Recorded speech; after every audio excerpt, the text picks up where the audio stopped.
Hi, this is Dan Bullard with another instructional video, this time on sampling, aliasing, and Nyquist. I've been teaching sampling for years and years, and I understand aliasing better than most people in the electronics industry. So this time I'll try to show you how aliasing really works and why there are important constraints on sampling. We'll start with an overview of sampling. In order to sample, you must know the sampling formula. The ratio of the test frequency to the sample frequency is equal to the ratio of the number of cycles of the test frequency to the number of samples, or in math form, f sub t over f sub s is equal to m over n. In our formula, f sub t is the test frequency, that is, the waveform we're going to use to test our device or our circuit. F sub s is the sampling frequency, that is, how fast we're going to run the sampler, whether we're sourcing a waveform or capturing a waveform. That is our sampler. M is the number of cycles of f sub t. N is the number of samples. And another term, UTP, is called the unit test period. This is the time it takes to capture m samples of f sub t. And of course it's also the time that it takes to capture n samples at f sub s.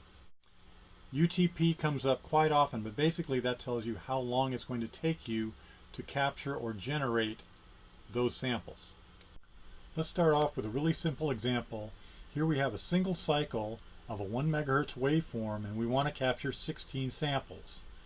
In order to capture 16 samples of a 1 megahertz waveform in just one cycle, we're going to have to capture at what frequency?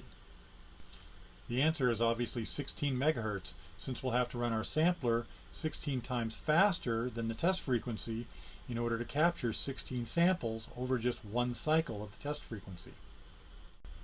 Let's try changing our m to 2 now. So we're going to take 16 samples over 2 cycles of our 1 megahertz test frequency. Take a close look at the first cycle of the waveform. You can see there are 8 unique samples, but the second cycle has 8 samples that are identical to the first set. That makes that second set of samples redundant. In other words, if m and n are not mutually prime, and 2 and 16, that is an m of 2 and an n of 16, are not mutually prime, then some of the samples will be redundant. The true number of samples can be found by reducing the m and n ratio to the least common denominators. There is a reason to use redundancy, though, for waveform averaging, which can be used to reduce noise by taking multiple passes of the waveform. It separates the quantizing noise from other noise, and each doubling of samples reduces noise by 3 dB. So there is a benefit to using redundancy. There is a benefit to taking a redundant set of samples. You can reduce noise, which can be cheating if you're doing signal-to-noise measurements, but there are also many, many downsides, and that's really the point of this whole instructional video, to show you what the true downside is of using an m and n that are not mutually prime. Now let's see what happens when we change our m to 3. That is, we're sampling the same 1 megahertz signal. We're going to still take 16 samples, but we're going to do it by capturing 3 cycles of the waveform. So what will be our sample frequency? How fast do we have to sample in order to capture 3 cycles of the 1 megahertz signal instead of just 1 cycle? Well, if you do the math, and you do that by cross-multiplying, by the way, so 1 megahertz times 16 divided by 3 is 5.333 megahertz. So we actually get a slower sample rate if we can capture more cycles of the waveform. By the way, take a good close look at those 3 cycles of the waveform. You'll notice that all 16 samples here are unique. There are no redundant samples. So when m and n are mutually prime, you have no redundancy, and so you don't have the issues that we had before with an m of, say, 2 and an n of 16. Now let's try spreading our samples out even more. We'll capture 16 samples over 7 cycles of the 1 megahertz waveform, and the sample frequency calculates out to 2.29 megahertz. Recognize that every time m goes up, f sub s goes down, which is what you'd expect. Notice also that in this particular case, there's pretty close to about 2 samples per cycle. If you count it out in the first cycle, you'll find there's 3 samples per cycle, but in other cycles, there's only 2. So we're really close to having 2 samples per cycle, and Nyquist said something about that.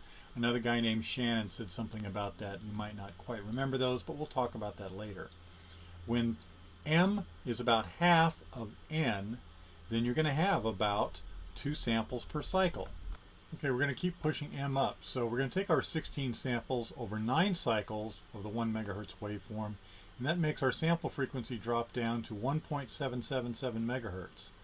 Now our sample frequency isn't even twice what our test frequency was, and again you might remember something about Nyquist or Shannon saying something about those things. And again we have about 2 samples per cycle because M is about half of N. So the first cycle has about 2 samples, the second cycle has about 2 samples, the third cycle has about 2 samples, but look at the center one. The one cycle right in the middle has only 1 sample. So actually we have less than 2 samples per cycle. So we're disobeying some law that Nyquist or Shannon or one of those guys came up with. Okay, let's push M a little higher. We're going to take M all the way up to 15. So we're going to capture our 16 samples over 15 cycles of our 1 megahertz waveform. And we do the math and it comes out to a sample frequency of about 1.07 megahertz. Now looking at this, you might notice something very interesting. It looks as though our samples are describing a single cycle of the waveform, but upside down. It's actually in reverse order. The samples are actually in reverse order of a single cycle waveform, and that's because M is just under N. Now take a wild guess at what happens if we push M to be 1 over N. So now with an M of 17 we get again a single cycle in our samples, but it's in forward order. So when M is just 1 over N, we get a forward ordered single cycle version of the waveform. When M is 1 under N, we get a backwards or inverted version of the waveform. Now back to the example of M equals 17, notice that our sample frequency is now below our test frequency at 0.94 megahertz. That is incredible. We're now sampling slower than our test frequency, and yet the signal is still visible. This is called aliasing. It's not really the signal, it's the alias of the signal. It's not exactly the signal that we were looking at, it just so happens that the samples fall in an order that makes it look like we're seeing the signal in a single cycle. Now while some people find it useful to think about aliasing by looking at diagrams like this, really the best way to think about aliasing is in the frequency domain. But before we go there, I will say that it is useful at some point to think about aliasing looking at time domain waveforms like this. Now when we capture these samples, we're probably going to pass them to an FFT. So let's talk about the FFT. Passing a sample time domain waveform to an FFT will result in the following. The resulting waveform will contain n over 2 plus 1 spectral lines or frequency bins. In other words, we're creating a spectrum analyzer with a piece of software. The spectrum will have a resolution of 1 over UTP. Remember that? UTP. The DC offset of the waveform will appear in bin 0 of the spectral data. So that's our DC voltmeter. The amplitude of f sub t will appear in the mth bin of the spectral data. That's important. And harmonics of f sub t will appear in multiples of m. So in other words, the second harmonic will appear in bin m times 2, and the third harmonic will appear in bin m times 3, and so on. So now we have a spectrum analyzer that will give us the amplitude of the DC offset, it'll give us the amplitude of f sub t, it'll give us the amplitude of f sub t times 2, that is the second harmonic, and so on and so forth. So in other words, when we capture n cycles of our f sub t, in this case we're showing 0 through 511 samples, so that's 512 samples total, we'll end up with n over 2 plus 1 spectral bins from 0, which is DC, through 256. Again, 512 samples yields 257 spectral bins. Bin 0 is the DC offset. Bin m is the amplitude of f sub t. Bin m times 2 is f sub t times 2. Bin m times 3 is the amplitude of f sub t times 3. So that's the second harmonic and the third harmonic. Bin 256 is called the Nyquist frequency. It's also f sub s over 2, and it's also bin n over 2. Now that one's not very useful, but it is out there, so don't forget about it. Everything that's not DC and is not in bin M or bin M times 2 or M times 3 or M times 4 or M times 5 and so on. All the rest of that stuff is noise. And that's one way to figure out what your signal to noise ratio is. Zooming in a little closer, I can now show you the Fourier frequency. You can see bin M and bin M times 2 and M times 3. Those are the harmonics.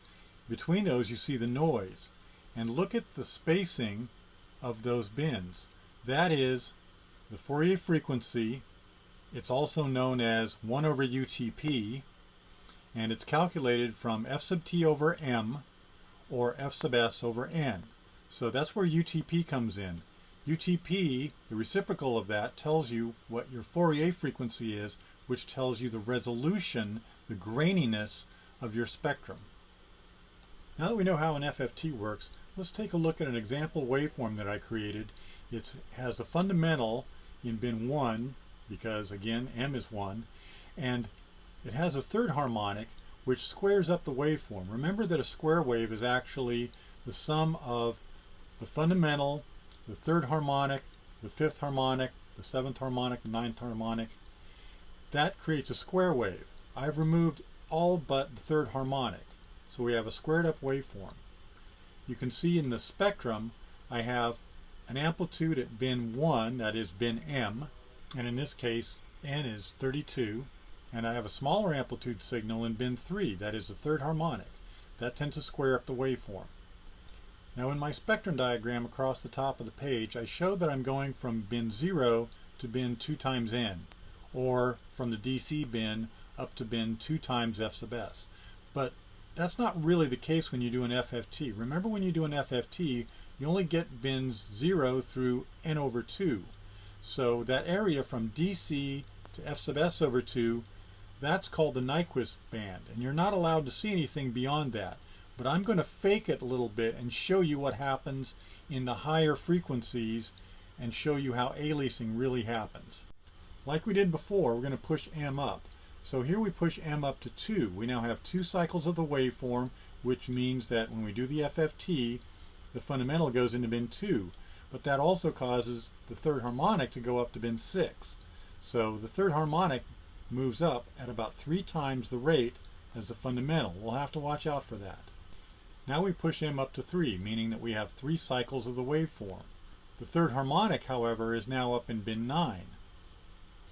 Now we push M up to 4, so now the fundamental appears in bin 4 of the spectrum, and of course the third harmonic shows up in 4 times 3, or bin 12. It seems like we're going to be in trouble if M goes up any higher, because then the third harmonic will go beyond bin n over 2 and will disappear. Now we push M up to 5, which means that the third harmonic is in bin 15, right on the edge of the Nyquist bin. Remember that our n is 32 in this case, which means that n over 2 is 16, so the Nyquist bin is in bin 16. So if M goes up any higher, we're going to lose the third harmonic. It's going to leave the Nyquist band.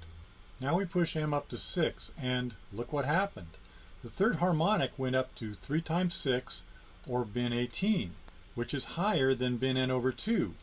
And in its place, we got an alias, which is at a different place, but it represents the amplitude of the third harmonic. It's just that it's in the wrong place, which makes it an alias. So because the third harmonic has moved beyond the Nyquist band, it's in bin 18, but our Nyquist band only goes from bin 0 to bin 16, then what bin is the alias in? Well, luckily you've got Dan's rules to work it out. I developed these rules on my own. They specify how you can tell which bin the alias went to. The diagram at the top shows the Nyquist band from DC to F sub s over 2, also DC or bin 0 to n over 2. That's where the Nyquist band is, and that's all you ever see when you do an FFT. Beyond the Nyquist band are other frequencies, but we just can't see them in the spectrum when we do our FFT. But anything up in those areas will show up in the Nyquist band. So as the note says there, anything that appears in these bands folds back into the Nyquist band. They fold back, and you may have heard of that term. So anything that appears in these areas that's invisible will appear in the Nyquist band. And that's the problem. Anything that appears up in this area will fold back into the Nyquist band and pollute it and make it difficult for us to sort out which thing is which. Okay, I only have two rules. Dan's aliasing rule number 1 says if the bin is greater than n, then the bin is equal to bin modulo n. Modulo is the remainder operator, so in our case the answer to this question is no. In other words, is 18 greater than 32? The answer is no, so we don't calculate the modulo operator yet. The next rule says if the bin is greater than n over 2, bin is equal to n minus bin. In other words, is 18 greater than 16? And the answer is yes. So what does that mean? That means that we calculate our alias by calculating n minus bin. So what is 32 minus 18? 32 minus 18 is 14. So going back to the original diagram, well, you can see that our third harmonic is 2 steps above 16. Our alias is 2 steps below 16, and that's what's meant by folding back. It actually bounced off of the Nyquist frequency, or folded over, folded back. So 2 steps above n over 2 becomes 2 steps below n over 2. So our alias happens at bin 14. Okay, let's see what happens when we push m up to 7. So the fundamental is in bin 7. That means the third harmonic is in 7 times 3, or 21. But again, 21 is not in the Nyquist band.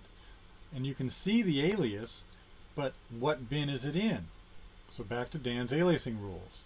Dan's aliasing rule number 1 says if bin is greater than n, then bin equals bin modulo n.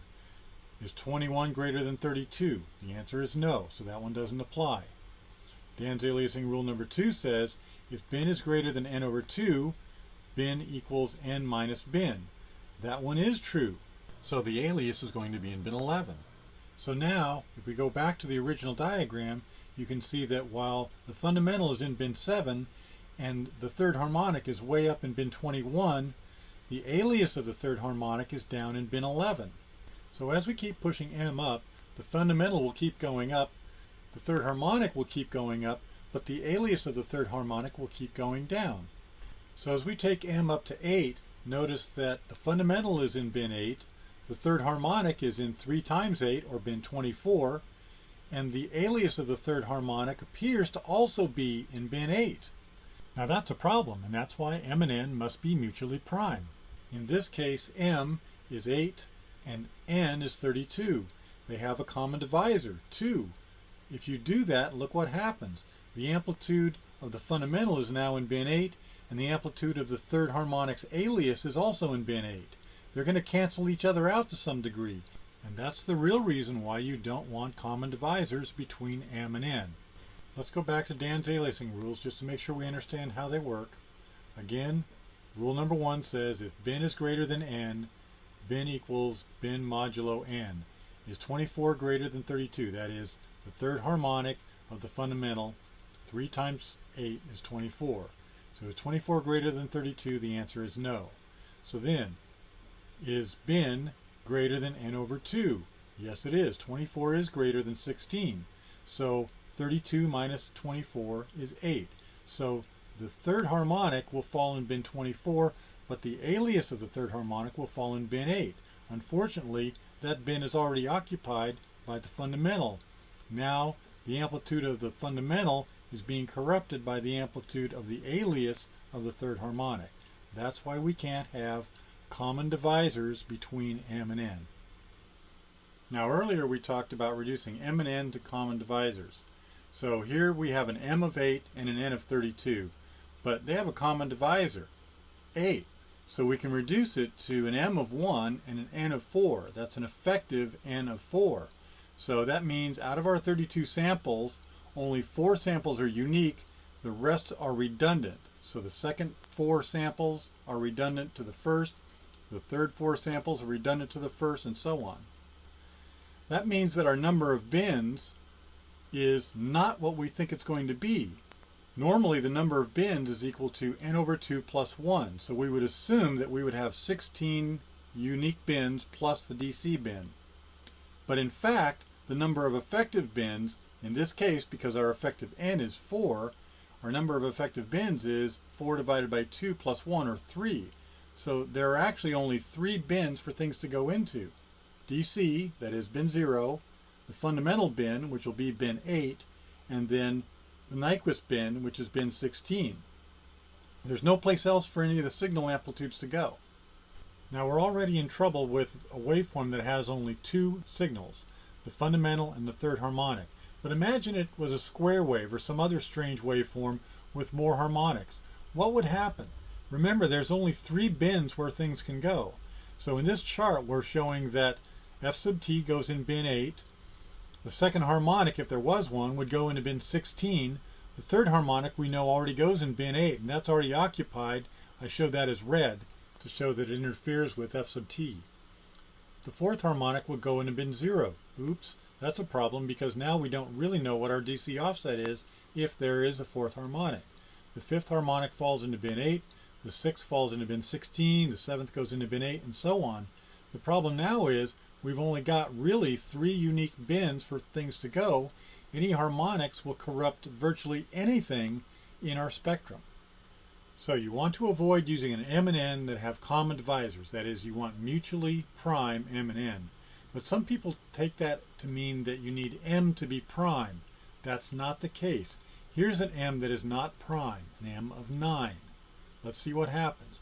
With an M of 9, we end up with the fundamental in bin 9 and the third harmonic falling in bin 3 times 9, or bin 27. We can see in this diagram the alias of bin 27, the third harmonic, falling back in the Nyquist band, but it doesn't seem to have fallen on top of the fundamental. But let's figure out where it went and why. So back to Dan's aliasing rules. Again, rule 1 says, is bin greater than n? Is 27 greater than 32? The answer is no. So, on to rule number 2. Is 27 greater than 16? Yes, it is. So we calculate 32 minus 27, which equals 5. So that's where the third harmonic went. It aliased back into the Nyquist band into bin 5. So our third harmonic aliased back into the Nyquist band, but didn't fall on our fundamental, and that's a good thing. But could there be other harmonics that fall onto our fundamental? M is not prime, but it is mutually prime with n. Does it have to be prime? Let's take a look at another chart. Here we show our M is 9. Bin 9 is where the fundamental is, f sub t. The second harmonic, if there was one, falls into bin 14 after obeying Dan's aliasing rules 1 and 2. The third harmonic, we know that falls in bin 5 after we go through Dan's aliasing rules 1 and 2. If there was a fourth harmonic, it would fall in bin 4. So far, none of them had fallen back into bin 9. If there was a fifth harmonic, it would fall into bin 45, and then Dan's aliasing rules show that it would drop back into the Nyquist band into bin 13. Again, nowhere near bin 9. The sixth harmonic would fall in bin 10, the seventh harmonic would fall in bin 1, the eighth would fall in bin 8. So far, no repeats. The ninth harmonic would fall in bin 15, and so on and so forth. Notice that there are no repeats. In these charts, when there are no repeats, the text for the bin is in black. So everything falls in its own unique bin as long as M and N are mutually prime. But M is not a prime number, and still we don't have any repeats in our bins. So M doesn't need to be a prime number, it just needs to be prime relative to N. Okay, let's take M up to 10. Now with an M of 10, the fundamental drops into bin 10. The third harmonic, you can see it way up there around bin 30. So it will alias back into the Nyquist band somewhere. You can take a wild guess, but it looks like bin 2, but let's find out. So, first question, is bin greater than n? 30 is not greater than 32, so no. Is 30 greater than 16? Yes, so Dan's aliasing rule number 2 takes effect. 32 minus 30 is 2, so yes indeed, that alias did fall in bin 2. Now, 10 is not a prime number, and it's not mutually prime with n. So let's talk about reducing m and n again. So with an m of 10 and an n of 32, we reduce that down to an m of 5 and an effective n of 16. We still have 32 samples, but the first 16 will be unique, the second 16 will be redundant. Now we know our number of bins will be n over 2 plus 1, so our number of effective bins will be 16 over 2 plus 1, or 9.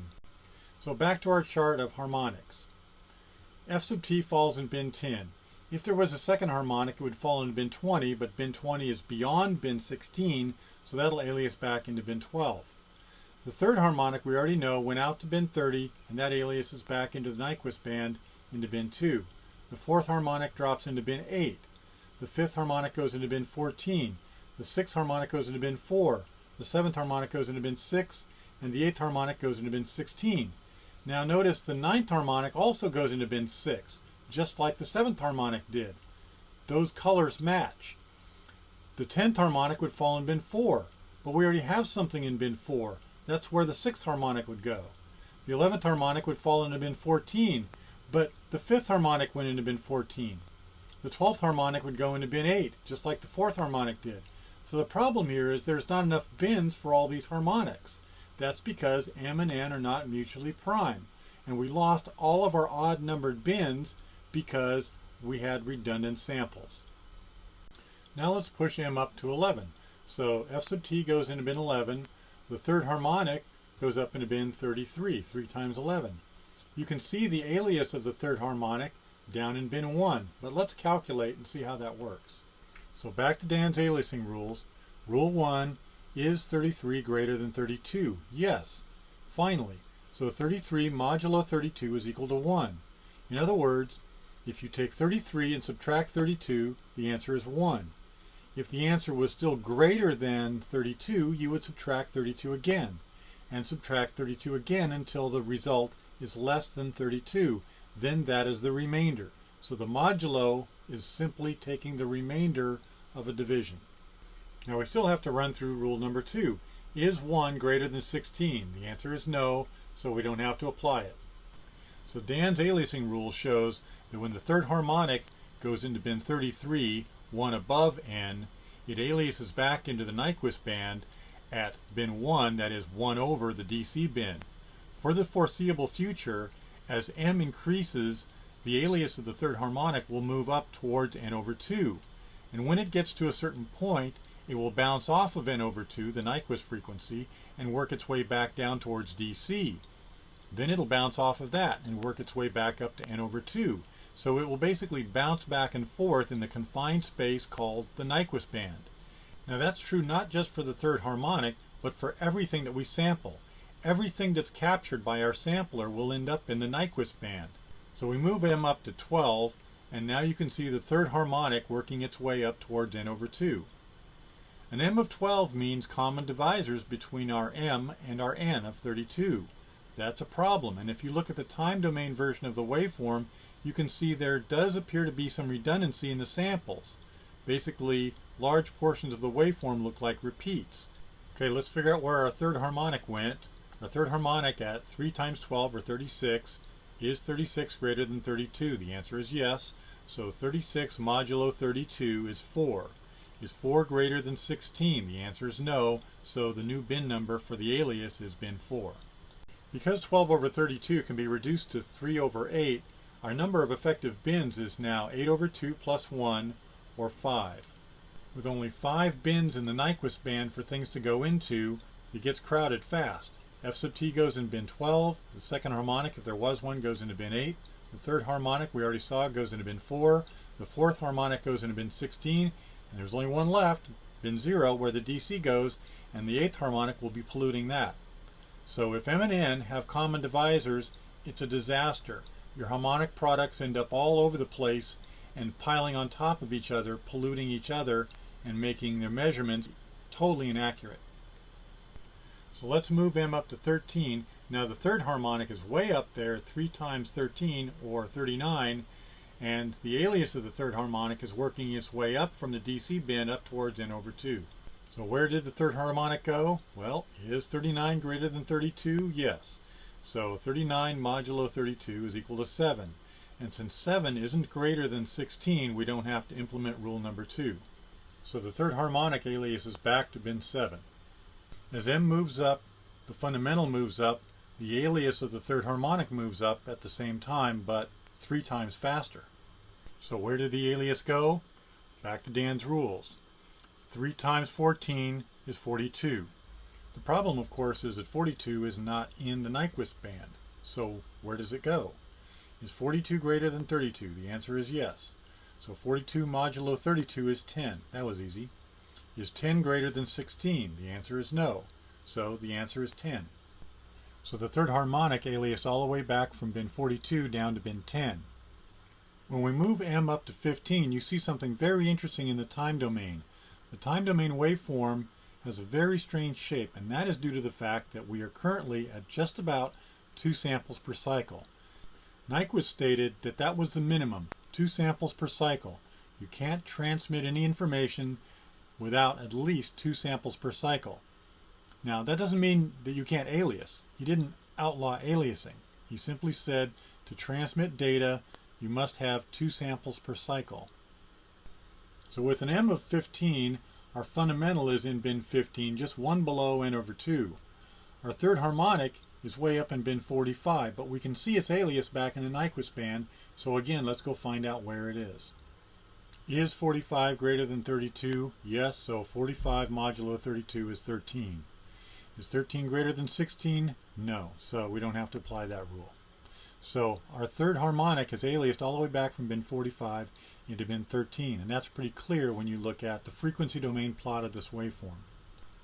Now 15 is not a prime number, so let's take a look at where the harmonics would go if there was more than just one harmonic here. Again, f sub t falls in bin 15. The second harmonic, which would be bin 30, drops back into bin 2 when it aliases. The third harmonic, we already saw, goes from 45 to bin 13. The fourth harmonic, if there was one, would alias back down to bin 4. The fifth harmonic, which would be in bin 75, would alias back down to bin 11, and so on. Notice, no repeats. Every harmonic has its own bin and never falls on top of any other harmonic or on top of the fundamental. So M does not have to be prime. M must be mutually prime with N, and that's the only requirement. Now we push M up to 16, and it's pretty obvious this is not going to go well. With M on the Nyquist frequency, it's virtually invisible. You can't trust it at all. You can see in the time domain representation of the waveform, there is no signal amplitude. That's because the signal amplitude depends entirely upon the phase of the waveform. Unfortunately, our exact 2 samples per cycle fell at both 0 degrees and 180 degrees. And with a sine wave, the amplitude is at 0 degrees, and the amplitude is at 0 at 180 degrees. So the amplitudes in the Nyquist band are not to be trusted. Bin 16 is not to be trusted because the phasing of the waveform controls what the amplitude is going to be. With an M of 16 and an N of 32, we reduce to 1 over 2, which means our number of effective bins is equal to 2 over 2 plus 1, or just 2. So there's only 2 bins for things to go into, no matter how many harmonics we have. So even if we had an impulse with an M of 16, every single harmonic that we got would end up in either bin 0 or bin 16. And because they would all be piling on top of each other, we couldn't tell what our DC offset is or what any of the harmonic amplitudes were. Now when we take M up to 17, look what happens to the fundamental. It's now gone above n over 2, which means it has an alias at n over 2 minus 1. The third harmonic has gone way up, and now of course it's aliasing back down into the Nyquist band very close to the fundamental. So by now you're probably pretty good at this, but let's go ahead and go through it. Is 17 greater than 32? The answer is no. So is 17, the fundamental, greater than 16? Yes. So 32 minus 17 is 15, so that's why the fundamental appears in bin 15. The third harmonic is way up in bin 51, which again we can't see because we can't see anything outside the Nyquist band. So 51 is greater than 32, so 51 modulo 32 is 19. But 19 is still higher than 16, n over 2. So 32 minus 19 is equal to 13. So the third harmonic ends up in bin 13, while the fundamental ends up in bin 15. Moving M up to 18, you can see that both the alias of the fundamental and the alias of the third harmonic are working their way back down towards DC. The fundamental alias is back down into bin 14, while the third harmonic, which ends up way up in bin 54, which again we can't see, alias is back down to bin 10. Now it should be pretty obvious that 18 is going to be a problem because it reduces to 9 over 16, So our effective number of bins is actually only 9. So there's only 9 places for things to go, and you can see in our harmonic chart there's a lot of repeats, and there's nothing that can be done. Don't use an M and N that are not mutually prime. Let's push M up to 19 now and watch where the aliases of both the fundamental and the third harmonic go. The fundamental is still not greater than N, so then the question is 19 greater than 16? The answer is yes, so we alias back into bin 13 for the fundamental. The third harmonic, however, is way up in bin 57, which again we can't see, so it's greater than 32, so it's now aliasing back into bin 25. However, we can't see bin 25 either, so we have to apply Dan's aliasing rule number 2. Is 25 greater than 16? Yes. So 32 minus 25 is equal to 7. So the third harmonic is aliasing back into bin 7. Now we take M up to 20, which means that the fundamental is aliasing and the third harmonic is all the way up in bin 60, very close to 64, which is 2 times N. So our fundamental aliases down to bin 12, the third harmonic aliases down to bin 4, and we knew that was going to happen because with an M of 20, we know there's common divisors between M and N. Our effective number of bins now is 5. And so you can see there's only 5 places where things can go. So if there are any harmonics other than the third harmonic, they will end up falling on top of the fundamental, as well as the DC bin, as well as the Nyquist bin. And we already talked about the fact that the Nyquist bin is unreliable. With an M of 21, our fundamental aliases back into bin 11, and our third harmonic aliased all the way back from bin 63 down to bin 1. Now 21 is not a prime number, but it doesn't have to be. It only needs to be prime relative to N. Every harmonic has its own bin to go into, and there are no repeats. Pushing M up to 22 shows something interesting. The third harmonic has disappeared from our little diagram here, but that doesn't mean it's gone. I just didn't extend the diagram beyond 2N. The third harmonic did fall back into the Nyquist band. Looks like it fell into bin 2. Let's see why. The fundamental alias is back down into bin 10. The third harmonic alias is back down to bin 2. Just because my diagrams stop at 2 times N doesn't mean that everything stops at 2 times N. The frequencies go on forever. Anything that gets captured can and will alias back down into the Nyquist band.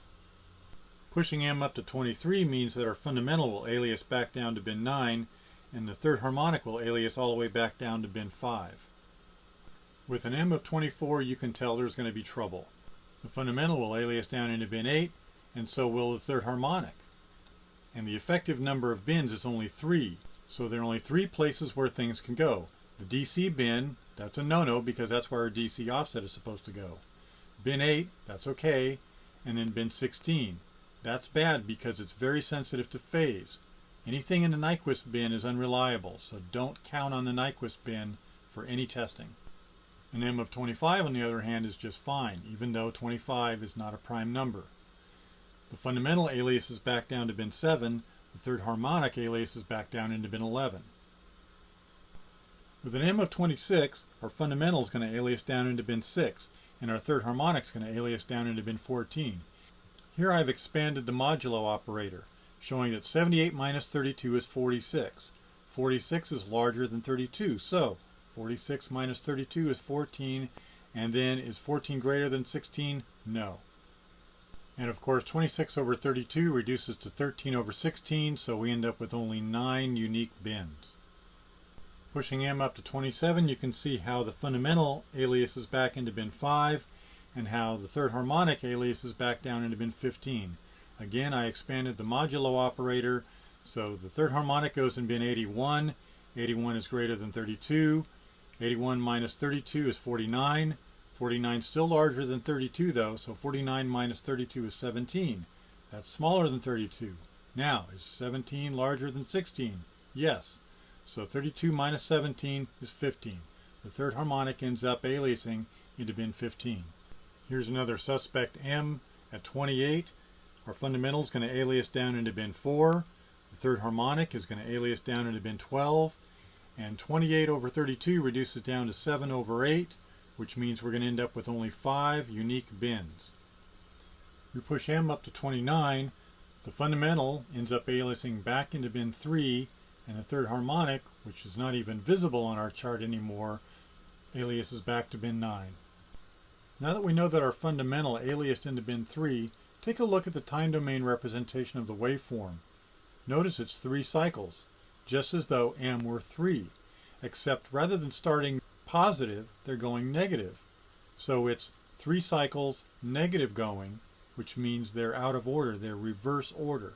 So with an m of 29, our waveform was sampled as though we were sampling with an m of 3, except in reverse order, because the fundamental is 3 bins down from bin n. This is aliasing at its best, and it is useful this way. Notice now the alias of the third harmonic is in bin 9, just as though m were 3. So the third harmonic being in bin 9 works just the same as if the m was 3 or if the m is 29. When we push m up to 30, take a look at the time domain waveform. We have 2 cycles of the waveform, just as if m were 2. And that's because m is actually 2 below n. And so they're 2 cycles of inverted waveforms because they're captured in reverse order. And you can see that the fundamental aliased back down to bin 2 and the third harmonic aliased back into bin 6. Here we use Dan's rules to prove that the fundamental aliased down to bin 2, and here the third harmonic aliased back down to bin 6. This is just exactly the way it would be if m were 2. The third harmonic would then be in bin 6. Now we push m up to 31. Take a look at the time domain waveform. It's exactly 1 cycle, but it's in reverse order. The reason it's 1 cycle is because m is 1 below n. The alias falls back in bin 1, so the waveform looks like m was 1, except in backwards order. The third harmonic has aliased back into bin 3. When m is n minus 1, you get an m of 1, but in reverse order. Here I show how Dan's rules predicts that the alias of the fundamental will fall back in bin 1, and here I show how the alias of the third harmonic will fall back in bin 3. And it's not just the fundamental and the third harmonic that behave that way. The fundamental falls in bin 1, the second harmonic aliases back into bin 2, the third harmonic aliases back into bin 3, the fourth harmonic aliases back in bin 4, the seventh harmonic aliases back into bin 7, and so on. So using an m that is n minus 1 is just like using an m of 1, except that the time domain version of the waveform is reversed. The phase is not correct. But who cares? An m of 32 is obviously going to be a disaster, but let's find out why. Dan's aliasing rule number 1. Is 32 greater than 32? The answer is no. Dan's aliasing rule number 2. Is 32 greater than 16? Yes. So the result is 32 minus 32, or 0. So the fundamental falls in bin 0. So does every other harmonic. And what's worse is that there's only 1 bin for everything to go into. The fundamental and every harmonic ends up aliasing back into bin 0. So using an m that's exactly equal to n is good for nothing at all. Now that you have a better idea of how aliasing works, let's watch a high-speed version of what we just went through.